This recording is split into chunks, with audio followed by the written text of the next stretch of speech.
Эфирда Яшел Үзән телекомпаниясы һәм Кабат мин Радик Гытауллин сезгә исәнмесез дип эндәшәм. Атна дәвамында шәһәр һәм районда күп вакыйгалар булды. Кайберләре хәзер коллегаларым белән тулырак итеп сөйләрбез. Бүгенге көндә белгәнебезчә Татарстанда һәм шул исәптән Яшел Үзәндә заправкаларда чикләүләр кертелгән. Ягулык базарындагы вазгыять киеренке булып кала. Төбәкне ягулык белән тотрыклы тәэмин итү һәм паника булдырмас өчен рәсми җитештерүчеләр һәм хакимият нефть продуктларын җибәрүне вакытлыча контрольдә тоту чараларын кертте. Әйе, җәй балалар һәм аларның ата-аналары өчен елның күптән көтелгән вакыты. Мәктәптә дәресләр юк, буш вакыт күп. Бу чорда яшь үсмерләрнең хәрәкәт активлыгы арта. Еш кына алар үз-үзләренә бирелгән. Бу куркыныч ситуацияләр барлыкка килүгә китерә. Статистика буенча Яшел Үзән районында балаларны велосипедта, самокатта һәм питбайкларда йөртү белән бәйле авариялар саны арта.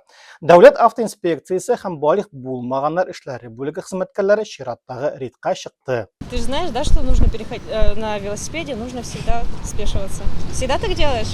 Ага. Молодец. Комаров һәм Королев урамнары шоты Мирный микрорайонында иң җанлы урыннарның берсе. Көндезге 4-тә транспорт чараларында кешеләр күп, кемдер юлны дөрес үтә, кемдер боза. Рейдта катнашучылар даи һәм балык булмаганнар эшләре бүлеге хезмәткәрләре аңлату эшләре алып барганда юл хәрәкәте кагыйдәләренең үтәлешен тикшереп торалар. Игътибар үзәгендә бүген яшүсмерләр. Самокат, әгәр ул сезнең электрныкы булса, ябык майданчыкта яки тротуарда йөрергә кирәк, ләкин машина юлы буенча түгел. Сезнең яшигез туры килми, бер генә кешегә хәрәкәт итәргә ярый.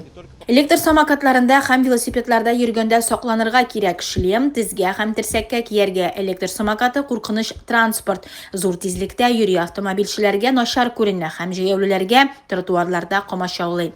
Ата-аналар балаларына кыйммәтле уенчык сатып алганда кайчак авыр нәтиҗәләрне дә оныталар. Балалар юл йөрү кагыйдәләре турында. При выявлении, то есть нарушений каких-то. Хукук бозулар ачыкланганда беренче чиратта профилактика үткәрәбез, сөйләшәбез, аңлатабыз, җиткерергә тырышабыз.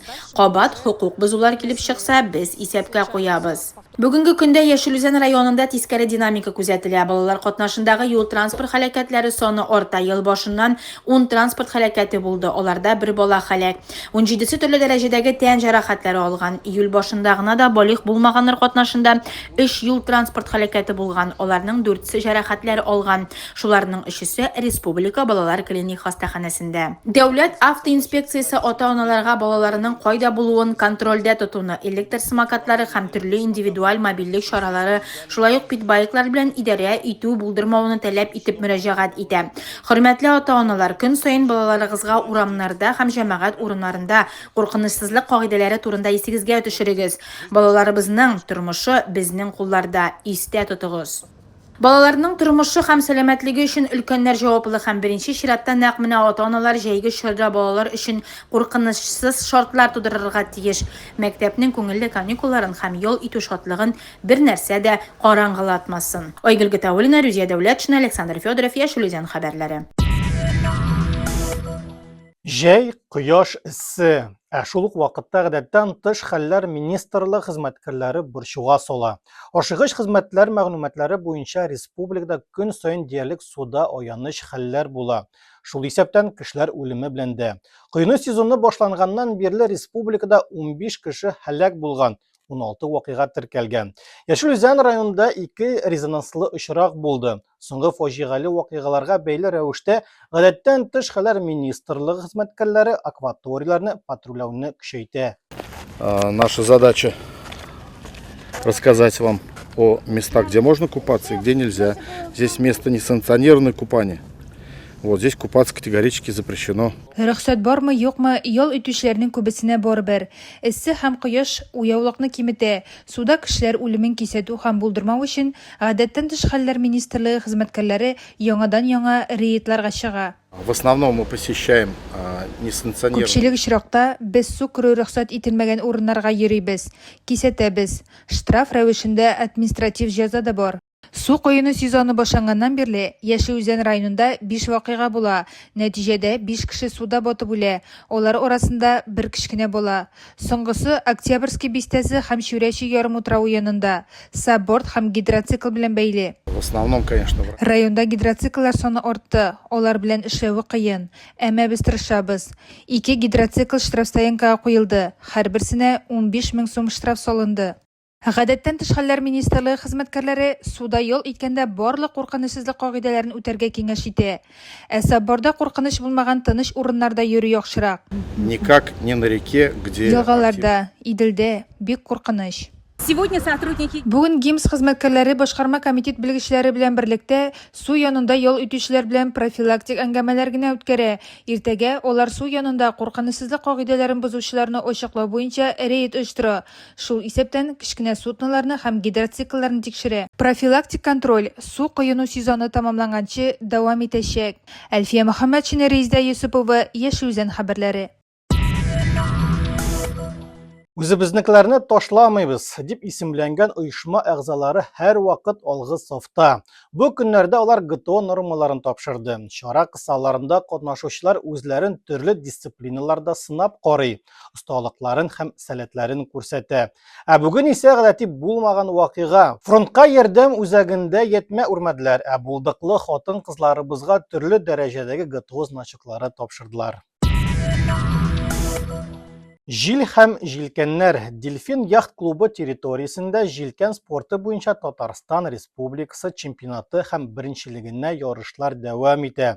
Ярчаллы, Казан һәм Яшел-Үзән командаларынан 200-дән артык вәкил маневр осталыгы җилкәннәр белән эш итү һәм ярыш тактикасын күрсәтү буенча көч сынаша. Җил һәм су яратучы егет-кызларыбызга уңышлар телик. Принц һәм принцесса Васильев бистәсендә яши Егор Комиссаров һәм София Домрачева Кырымда узган искиткеч шоу җиңүчеләре булды. Лилия чәчәге йорты балаларны сәнгать, мода һәм матурлык бәйгесе Татарстанлыларны харизмына буйсына, ә София жюри каршына Зөя Фейси образында баса. Сәхнәдә легендар буян утравын ничек күрсәтәләр? Бергәләп карыйк. В номинации Fashion Crown World Little Miss Grand Prix победительницей становится София Домрачева. Васильева кызы Кырым принцессасы. Мондый титулны хәзер 9 яшьлек яшь София Домрачева йөртә. Ул Судакта узган бәйгедә җиңүчеләр бишлегенә кергән.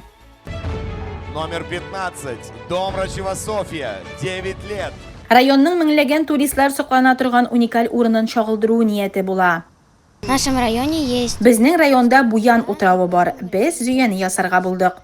Церковь сделалась это в 3D.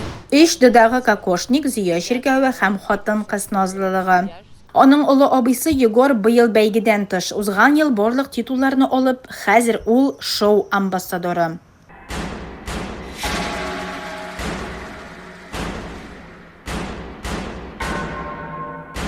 Егор футбол белән мауга һәм башта модель бизнесына керергә теләми. Әнисе барлык билгеле футболчылар рекламада төшәләр дип сөйләгәч, катнашырга ризалаша.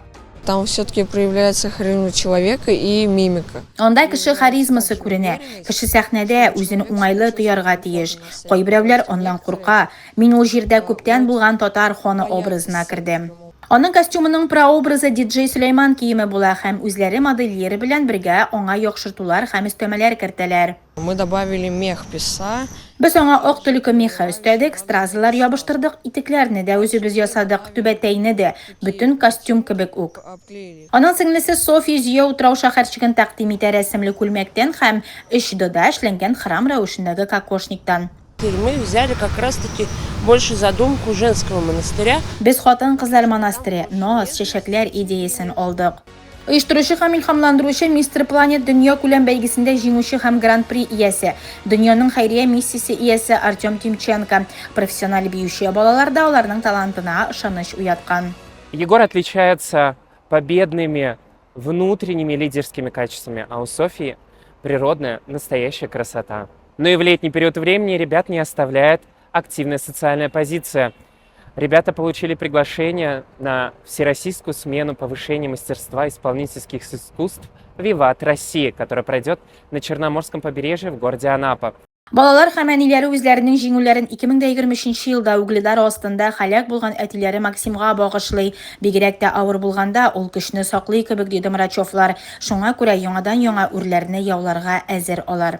Айгөл Гатаулина, Юлия Озерова, Александр Федоров, Яшел Үзән хәбәрләре. Халыс намышларына күз салыйк. 15 июльдә агачларда сары яфраклар күренсә, иртә көз һәм кышка. 16сында узын борын һәм шеркиләр түгәрәкләнеп очса, алдагы 7 көн коры һәм матур булыр.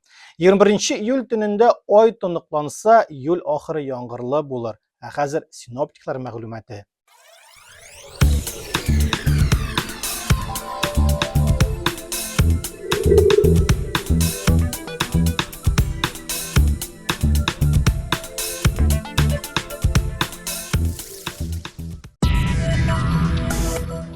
Бүгінгі тапшырыбыз тамам. Хөрмәтле тамашачыларыбыз, Заправның Тару сайтындагы кызыклы һәм файдалы хәбәрләр белән танышып барга онытмагыз. Кабат очрашуларга кадәр сау булашабыз.